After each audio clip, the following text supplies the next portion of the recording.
Good morning. We are on the docket this morning in case number 23 AP 14, Allen Freeman et al. Versus Ohio Elections Commission. Counsel for Appellee Brian Lee, counsel for Appellant Dale Cook. Mr. Cook, how many minutes would you like to reserve on rebuttal? 5, Your Honor. Okay. And I'll try to help you keep time. Thank you. And you may approach and proceed, Mr. Cook.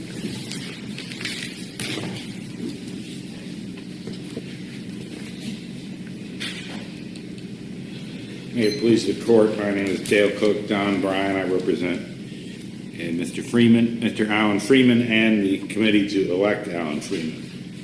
It was first, I think I need to dispel the notion that we're not asking this court to reweigh evidence or anything like that. This appeal is about alleged or legal errors, and there's both procedural and substantive errors. First, the exclusion of Mr. Bry's testimony. Next, the violation of our due process rights. And third, an excessive fine imposed upon a non-existent entity. First, for the exclusion of Mr. Bry's testimony. That is an abuse of discretion standard review. And the trial court relied on what in essence was a waiver. But in fact, there was no waiver for several reasons. First, there was no voluntary relinquishment of a known right. Second, once the case proceeded after the issue had been raised and goes to judgment, that our objection becomes somewhat like a motion that's not ruled on. It's presumed to be overruled. So there was an exclusion of the testimony. And third, the case was actually continued. That's the irony of this. The court said, well, we're going to need to continue it to do an analysis. And then eventually the case was continued for other reasons, and the court never performed the appropriate analysis. And given the nature of the allegations with the failure to report, the testimony of Mr. Bry was very important.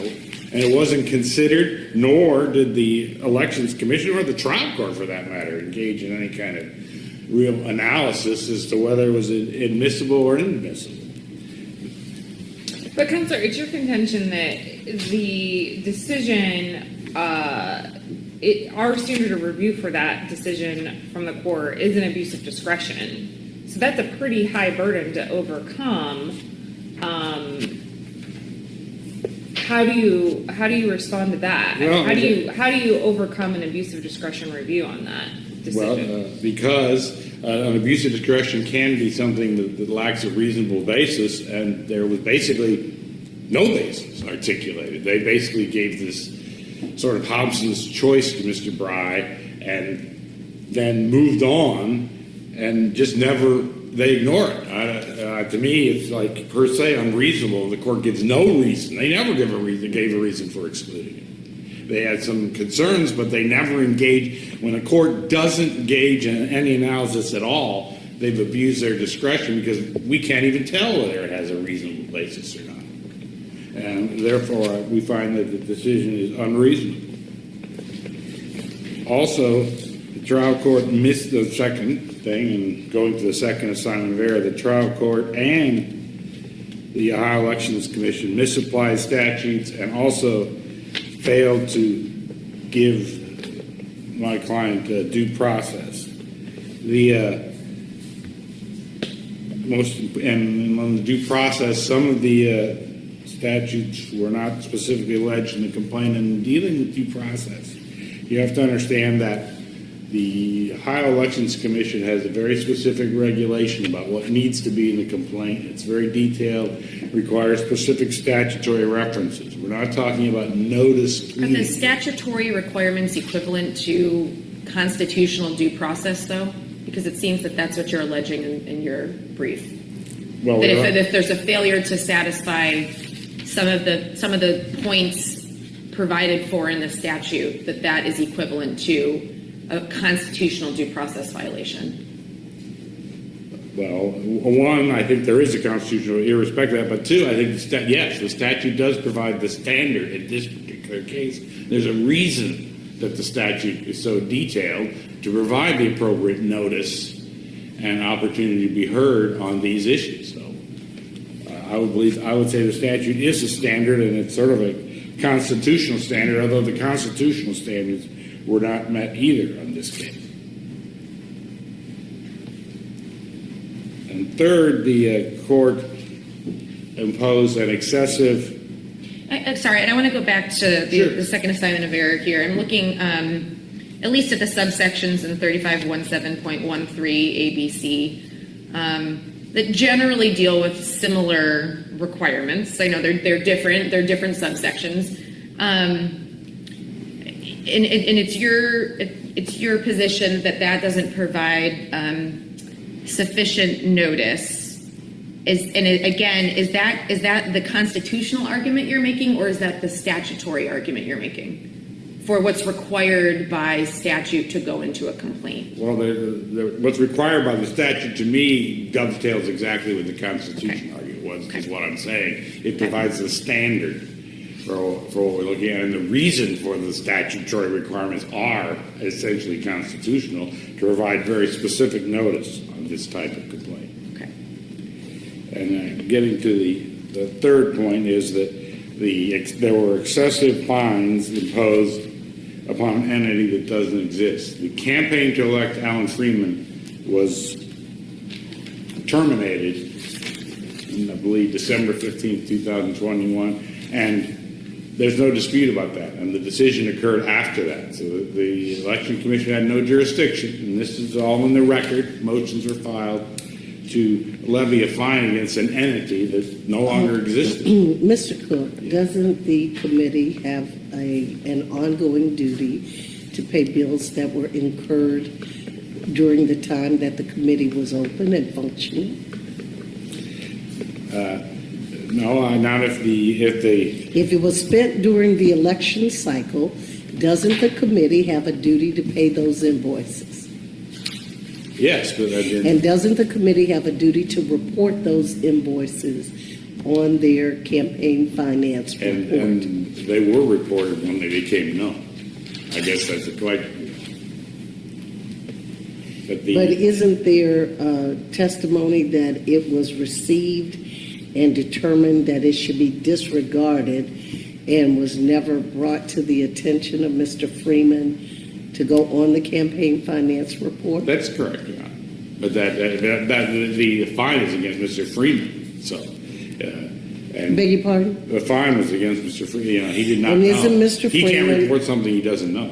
And isn't Mr. Freeman, as the candidate, required to ensure the accuracy of the reports? Yes. And the second issue is the calculation of the fine, which is a question of law. And the court, the Election Commission basically went all the way back to the initial date, when the date that it actually appropriate is from the date he would have had to report it, which is the post-election date of October 2020. And that was the date they had to report it. He didn't know about it during the prior date. You can't report something you know. So it's all a matter of they misinterpreted the statute as to the triggering dates. And the date was October 2020, because that was the first day he would have reported the post-election reporting, and that time period is much less than the 500 days. And actually, if you figure it out, that means that the appropriate fine is $17,500. If there are no further questions, I'll just speak to you again in rebuttal. Okay, well, you have 7 minutes Thank you. remaining.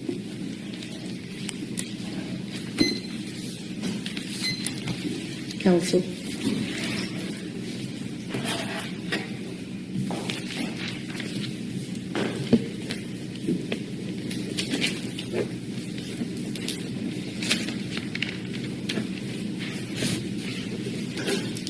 You may begin. Good morning, Your Honors. May it please the Court, my name is Brian Lee, and I'm representing Ohio Elections Commission in this administrative appeal.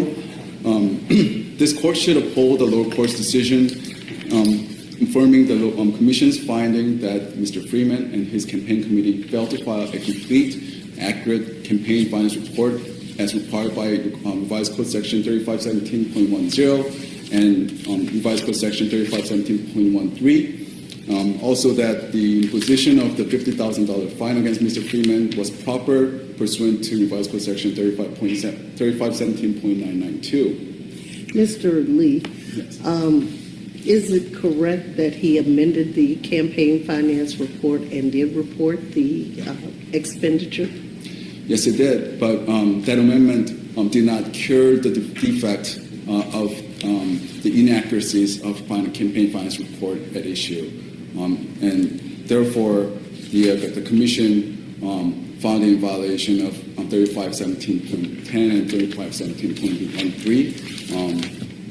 And Mr. Freeman raises 4 assignments of error, as this court has heard, which I'll address in turn to... Can you tell me why it wouldn't cure the deficiency if he became aware of an expenditure and amended the campaign finance report? The amended campaign finance report just described the explanation that these were discovered, but they never reported the expenditures itself. They reported 0 in their amended report. There were definitely invoices included in the amended campaign report that were excluded from their original and amended campaign report that should have been reported. But just to clarify, Your Honor, the standard of review for this case, this court, is limited to the determining whether the lower court abuses discretion. This court review does not extend to determine the weight of the evidence, and the lower court did not abuse their discretion in finding that the Commission's findings were based on a reliable, probative, and substantive evidence.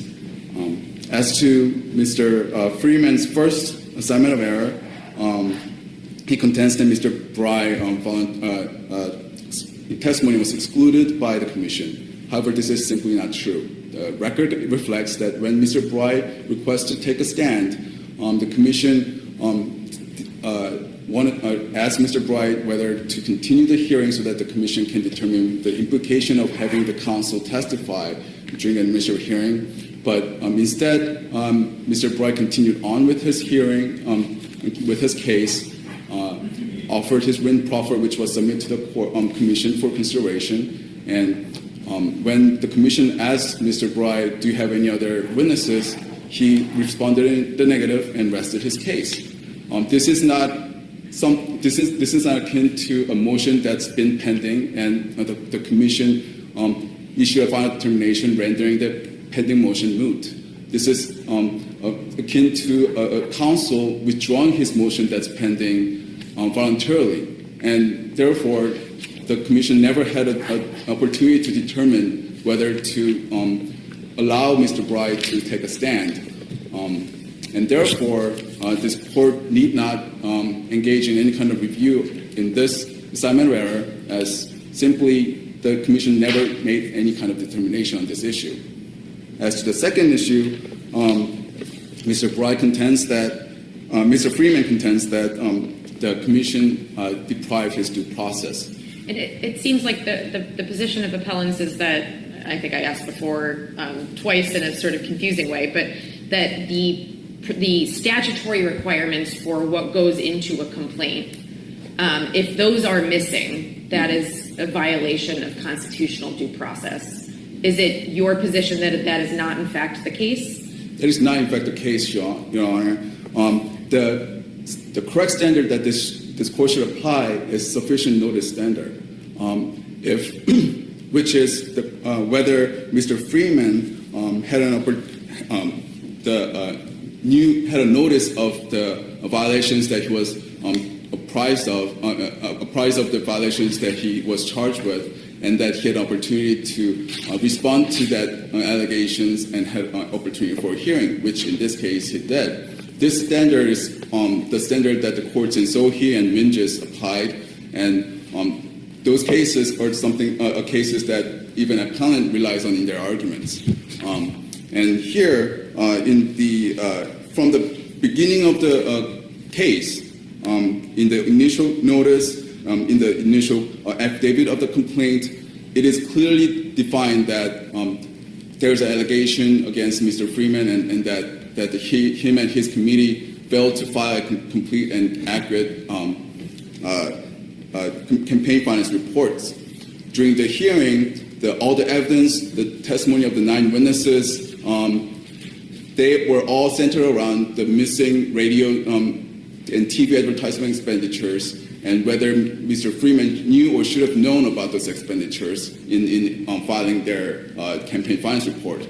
And at the end, the commission found him in violation of failure to file a complete and accurate finance report. Therefore, from the beginning to the end, Mr. Freeman knew that this was about his failure to file a complete and accurate report. There's no question about whether he has sufficient notice, and therefore there was no violation of due process.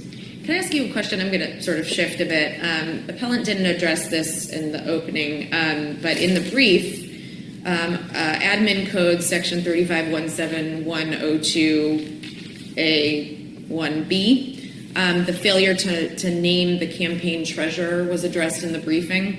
And I'm looking at the language, and it does seem to me that the campaign treasurer does need to be named in the complaint. Can you explain to me, I know your position is that that's not necessary in this case, but even if so, can you explain to me why that is not fatal to the Election Commission's case here? Well, Your Honor, first of all, this issue was not raised at appeal. This issue was first raised at appeal. It was never raised at trial court. And I apologize. The appellant's brief, or I guess it was the reply brief, said it was raised in the trial brief, party's trial brief. Your Honor, if I may explain. Sure, please. The issue was only raised for the first time a day before the commission issued their final determination of the case. This was days after the actual trial, if you will, was closed back on December 7th. The administrative rule clearly indicates that any filings within 3 days of any action by the commission will not be considered. And this was reflected in the transcript of the hearing of the deliberation that the commission chose not to consider this motion, and therefore nothing within that motion was addressed. This court should not address an issue that was for the first time raised at appeal, which was in the common pleas court. That was the first time. Well, the second time but then it was first time properly raised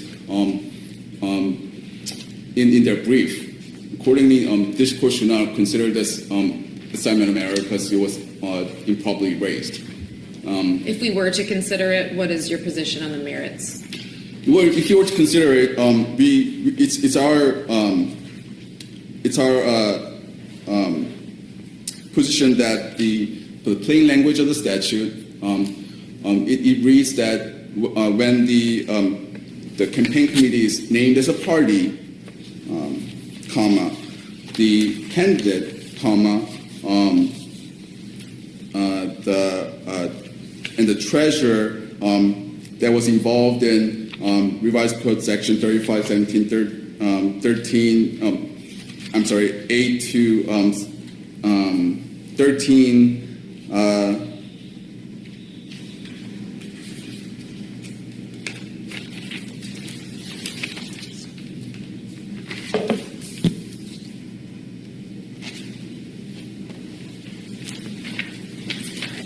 What I have is if any party is the campaign committee, comma, the candidate, comma, and campaign treasurer in those circumstances involving sections 351708 to 351713 of the revised code shall be made a party to the case. Yes, Your Honor. Thank you very much. Sure.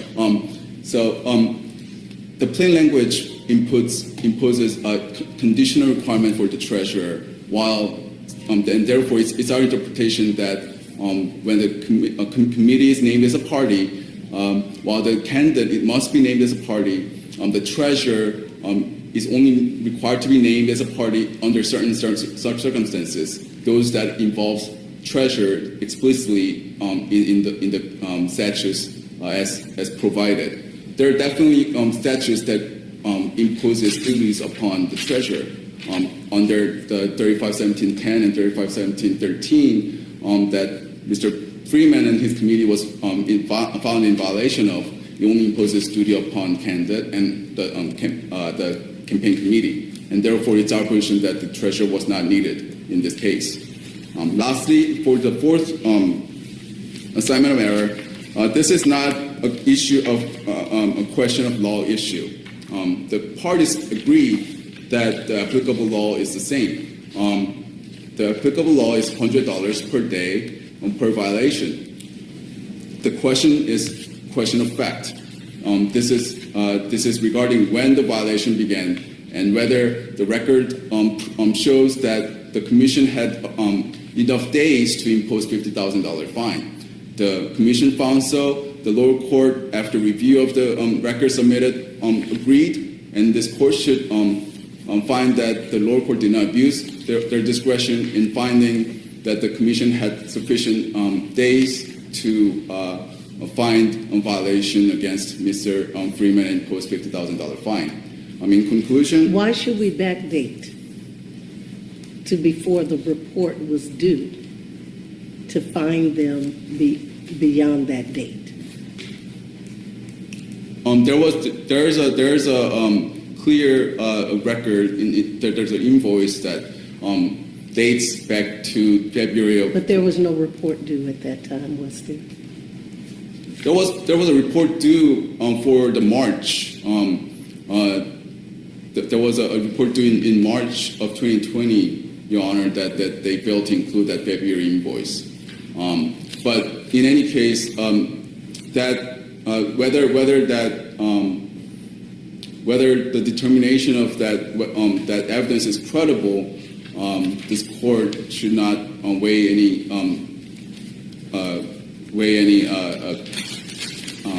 determine the weight of that evidence. This court should only focus on whether the lower court abuses discretion. The lower court did not abuse their discretion because when we start calculating a fine, it seems to be a legal question to me, not a fact question. So whether or not someone knew or whether or not someone had a burden at a certain point, I guess the whether or not someone knew is a fact question, but when to begin calculating a fine seems to be a legal question to me. Do you start at the time that the invoice occurs, or do you start at the time when the report would have been due? Seems to be a question not of credibility determinations or fact weighing, but of law.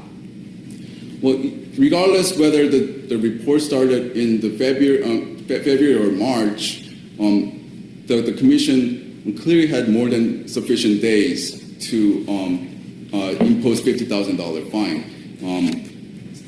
So accordingly, regardless of the count, this is a fact question. In conclusion, this court should find that the lower court decision was based on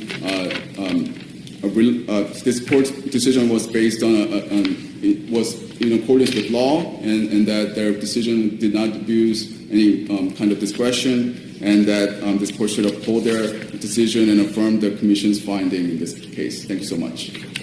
Any additional questions? Thank you. You still had about a minute. Okay. Mr. Cook, you had 7 minutes left.